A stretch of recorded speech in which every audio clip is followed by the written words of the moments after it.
Let's dive into the era of European exploration, a time that changed the world forever. But why did Europeans set sail in the first place? First, there were push factors.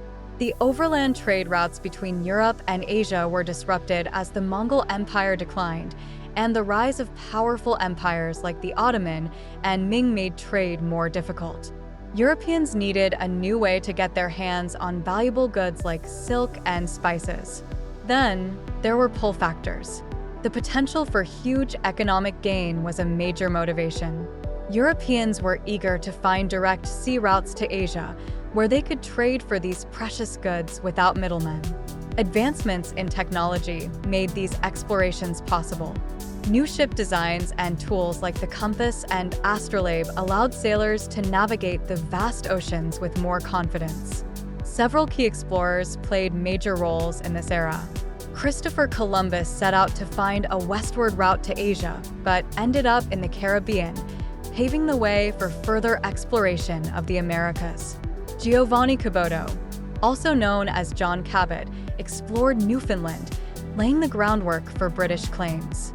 Meanwhile, Jacques Cartier led French expeditions, exploring the St. Lawrence River and meeting First Nations like the Mi'kmaq.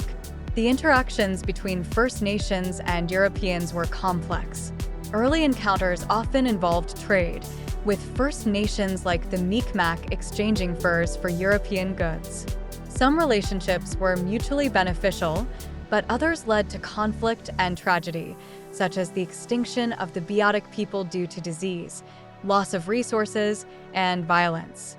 These explorations were driven by imperialism, the desire to dominate new lands and peoples.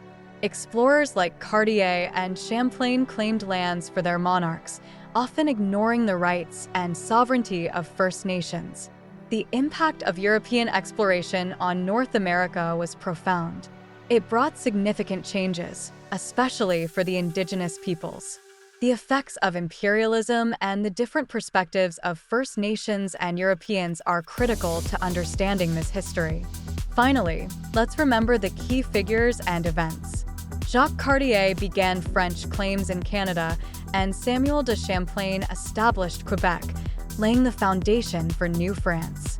The tragic end of the Beothuk people, with the capture of Shonatithit, the last known Beothuk, highlights the devastating consequences of European colonization. This period of history shaped the world we live in today, with lessons that still resonate.